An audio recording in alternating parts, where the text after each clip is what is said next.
Magandang tanghali sa inyong lahat at welcome po sa ating Awakening of Faith program. At narito na naman tayo para matuto kung paano natin gagamitin ng tama at epektibo ang ating pananampalataya. Kaya nga po kayo ay tumutok sa programa na ito at kayo ay maging pinagpala. Gusto ko rin na ihanda ninyo ang tubig upang mamaya sa ating prayer of agreement, ito ay basbasan upang ang tubig na ito ay maging tubig ng pagpapala sa iyong kalusugan or even sa iyong financial life.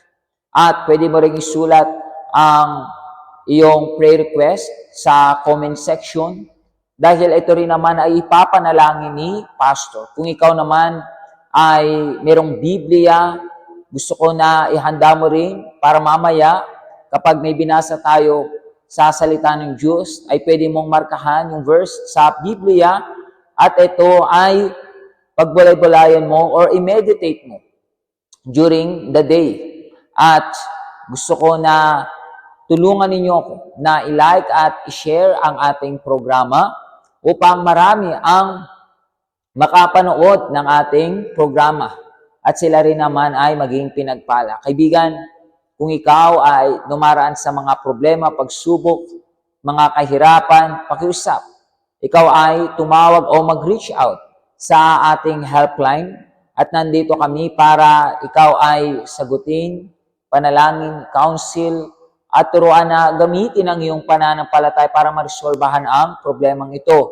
At dahil sa gagawin mo yan, yung Diyos, pwede niya na pagpalain ang iyong buhay. Amen? So, iniimbitahan ko rin ang bawat isa sa inyo ngayon ay araw ng Lunes at sa UCKG Help Center, sa anumang branch na meron tayo dito sa Philippines, ay meron tayo nitong Prosperity with God. So, magpunta ka para tumanggap ka ng panalangin, para ikaw ay matuto sa ating seminar kung paano ka lalago sa iyong buhay kasama ang Panginoon Diyos.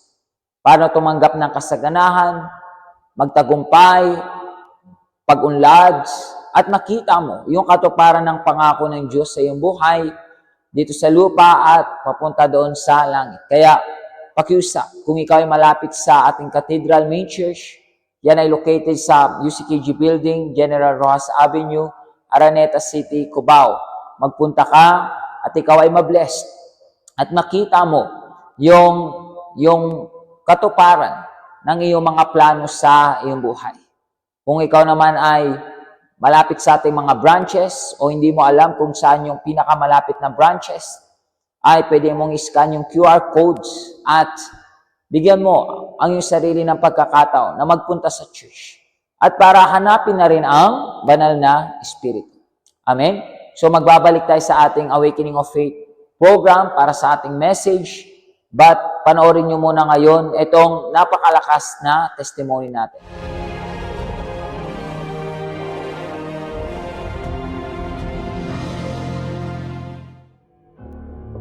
My life was a mess.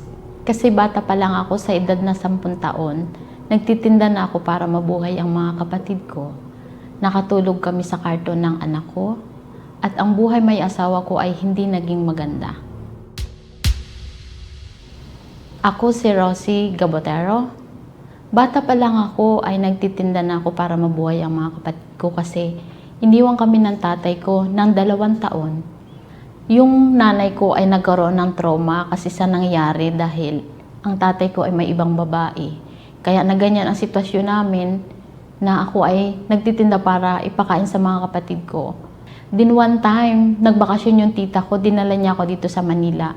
So, nagbakasyon lang ako para pumunta sa tatay ko. Nung bumalik siya, nabuo na ulit ang pamilya namin. Pagka-graduate ko ng high school, pumunta ako ng Manila para magtrabaho. So, nakatapos ako kasi ng pag-aaral, nakatrabaho ako, nag-office ako. Pero akala ko masaya na ang buhay ko. Pero hindi pala kasi nag-asawa ako, so nabuntis ako. 3 taon naging maayos ang pagsasama namin. Tapos, nung nagkaroon siya ng maraming babae, paiba-iba, doon ako nag-decide na iwan siya kasi hindi na maganda. Nagsimula na nagkaroon ng galit sa puso ko kasi yung nangyaring ginawa ng tatay ko ay nangyari sa akin. Kaya sinasabi nila na ako daw ang pag babae daw, yun daw ang bayad ko anong ginawa ng tatay. Kaya sobra akong nalungkot noon. Nagdesisyon ako ng mali ulit na ito ang naging cause ng sobrang sakit sa kalooban ko kasi nag-asawa ko ulit. Dito ako nakaranas ng trauma, depression. Dito ako nagkaroon ng physically at saka verbally abuse kasi sinaktan niya ako. So, naging fail ulit, naghiwalay kami. Nung time na yon, nasa Universal Church na kami noon, nag-a-attend na ako. Campaign Iber campaign dahil ang tagal ko na dito. 12 years ako dito sa church. Buong lakas ko binibigay ko sa campaign, nagpa-participate ako. May time pa na bininta ko yung lahat ng gamit ko sa bahay. Nagtitinda kami ng anak ko ng mga damit namin, bag namin, sapatos namin, para lang idagdag doon sa sakripisyo. Mga benta ko sa negosyo ko, lahat, yung may mga sales ako, nilagay ko doon. Tuition fee ng anak ko, nasa private school anak ko, nilagay ko dahil gusto ko talaga na mabago talaga ako. Yung lahat ng request ko, nakuha ko, natanggap ko. Pero dumating yung time na campaign. Imbis na mag-participate ako, nag-participate ako pero hindi kompleto kasi mas nangibabaw yung isip ko na doon sa investment ko ilagay. Kaya ang resulta ng investment ko is na-scam ako, humina ang negosyo ko. Nawala yung mga property ko, yung mga gamit ko na, yung mga bagay na hiningi ko nung campaign nawala. Doon ko na-realize na binibigay ko yung lahat. Nag-focus ako sa material, nag-focus ako sa finances ko, na wala ang presensya sa akin. Hindi ko na alam magagawin kung bakit gano'n ang sitwasyon ko. Nagkulong ako ng kwarto, nag-meditate ako. Kasi doon ko na-realize na kulang pala sa loob ko. Kulang ako ng banal na espiritu kung bakit nangyayari ang lahat ng bagay. Nung na-realize ko na, nag-focus ako sa spiritual ko, hindi na sa finances. Binigay ko na yung buong lakas ko dahil sa tagal ko nang sa simbahan, 12 years, walang nangyayari. Nagkaroon ako ng bagay na wala dahil sa maling desisyon. So, nagising ako ng maaga, nag-meditate ako. Talagang hinanap ko si God. Tapos, yung galit ko, kasi nagkaroon ako ng galit nung manasaktan ako dahil sa manangyari sa buhay ko. Lahat yun nilagay ko sa altar. Nag-financial sacrifice din ako dahil pang tuition fee ng anak ko, hindi ko pinayad sa school. Sinakripisyo ko yun, nilagay ko sa altar. Nung time na yun na nagsimba ako Sunday, hinanap ko talaga siya. Masaya ako nung gabi kasi alam ko na pagka umaga Sunday, hinahanap ko ang Diyos. Hindi ako binigunigad, natanggap ko ang banal na espiritu nung Sunday na yan. Simula noon, nung natanggap ko yun, ang dami ng pagpapala sa akin. Dahil mayroon na akong guidance, mayroon na akong direksyon galing sa Diyos dahil natanggap ko ang banal na espiritu. Blessed ako sa marriage ko. Ngayon, blessed ang family ko. Yung naging asawa ko is nagsisimba rin sa church. Ngayon, kinasal kami sa simbahan dahil ito yung pinakahihintay ko na makasal talaga ako sa simbahan. Ngayon, ang aking anak, may anak ako na asawa ng pastor na siya ay naglilingkod. Yung isang anak ko ay nasa UTF at yung isang anak ko ay unti-unti din siya na nag-a-attend. Ngayon, ako ay naglilingkod sa Diyos. Ako ay nagpa-participate sa evangelism sa loob ng maraming taon na nasimbahan ako. Ngayon ko lang naramdaman yung ako'y napakasaya. Napakahalaga sa akin ang banal na espiritu at hindi ko nahayaang mawala ito dahil na-realize ko na ang lahat. Nung wala ka sa prinsesa ng Diyos ay may presensya ka. Kaya hindi ko nahahayaan. Dahil ito yung napakalaking kayamanan ko na natanggap ko.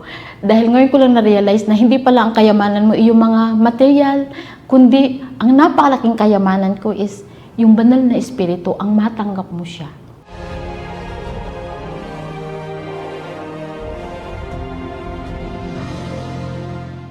Nagbabalik tayo sa ating Awakening of Faith program at tutungo tayo sa ating mensahe. Kaibigan, isang linggo na lang para sa itinakdang araw, para akyat tayo sa altar, para ibigay natin ang ating prayer request at ang ating sacrifices na nakapaloob sa sobre. Tayo ay aakyat sa altar at ifulfill natin yung ating ipinanata sa Diyos na sakripisyo. Mga sakripisyo na tumutukoy sa ating physical, spiritual, at financial sacrifice. So, meron tayong week na ito na napaka-importante para ihanda ang ating sarili. Although na ang buwan ng December ay sacrifice para sa Panginoong Diyos. So, in this week, ito yung unang week na tayo ay sa-sacrifice. This coming Sunday. So, paano ba yung tamang paghahanda para maging perfect ang ating sacrifice sa harapan ng Panginoong Diyos? So, babasahin natin ang ilang verse dito sa Psalm at matututunan mo kung ano yung nais ng Diyos sa iyo na ibigay mo this coming Sunday pag umakyat ka sa altar ng Diyos.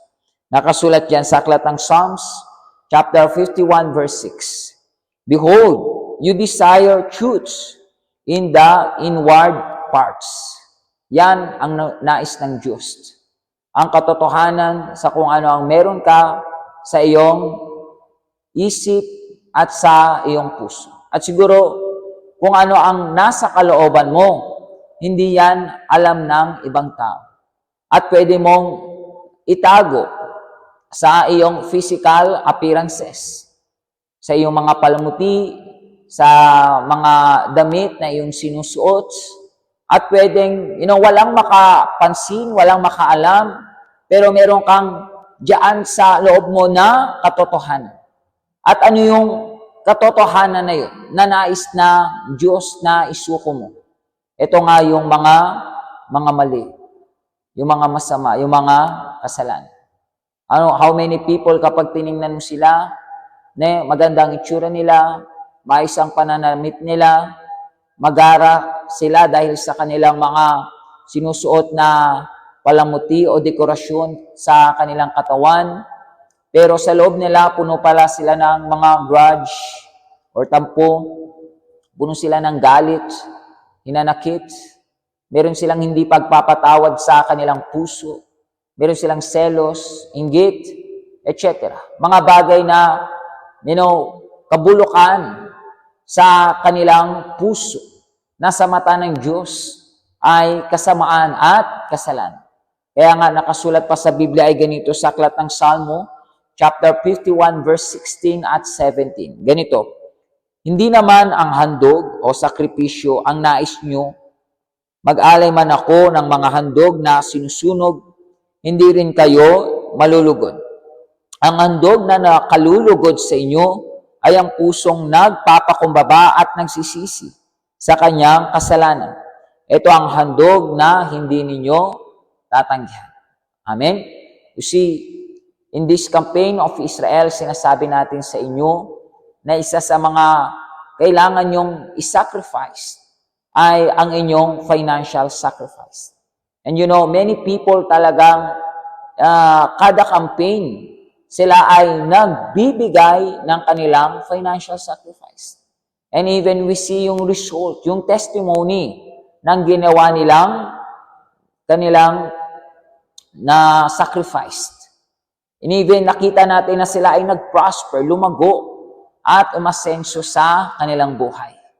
Pero even though malungkot pa rin sila, nagdurusa pa rin sila, naghihirap pa rin sila, mahirap pa rin sila sa paningin ng Diyos. But why?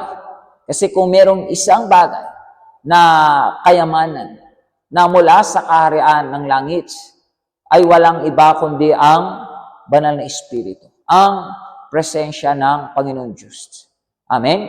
Pero ito matatanggap lang ng isang tao kapag ibinigay niya ang kanyang buong sarili sa harapan ng Diyos. Hindi lang yung financial sacrifice, pero kanyang, tinalikuran, kanyang iniwan, kanyang nilet go, kanyang pinagsisihan ang lahat ng mga hindi maganda at masama diyan sa kanyang kalooban. Yun yung pinaka-nais ng Panginoong Diyos. So, kapag ginawa mo, hindi lang magbigay ng financial sacrifice, hindi mo lang gawin yung physical sacrifices, yung more prayers, more meditation ng Word of God, yung more na ikaw ay magpunta sa church, more na mag-evangelize, but higit sa lahat, ang pinaka-ninanais niya is yung kalinisan ng iyong puso at yung kalinisan ng iyong konsensya. Kaya nga, meron kang 1 week para talagang kilalanin ang katotohanan sa iyong kalooban. Huwag ka na magpanggap dahil wala ka namang maitatago sa Diyos. At harapin mo kung sino ka talaga, kung paano ka tinitingnan ng Panginoong Diyos sa loob at sa labas. At yun yung iyong isacrificed. Yes. Sacrifice mo ang mga mali, ang mga masama, ang mga hindi kalugod-lugod sa Diyos. Hindi lang yung kung ano yung hindi maganda sa loob mo, but kung ano yung hindi maganda sa labas. Yung mga pamumuhay na masama sa harapan ng Diyos. Meron ka pang bisyo, nanonood ka pa rin ng pornography, ikaw ay kung kani-kanino nakikipag-relasyon para, matugunan mo yung iyong sexual desires. Ikaw isang taong mandaraya, manluloko ng ibang tao, sinungaling. Siguro ikaw ay, taksil, traidor sa iyong asawa. Siguro ikaw yung tao na may mga Diyos-Diyosan, ribulto, imahin pa sa loob ng bahay. Pag-aari mo yan pero wala kang ginagawa para alisin yan sa iyong buhay. So, itong mga bagay na ito, na nandiyan yan dahil nga rin sa kasamaan na meron ka sa iyong kalooban. So, anong gagawin mo?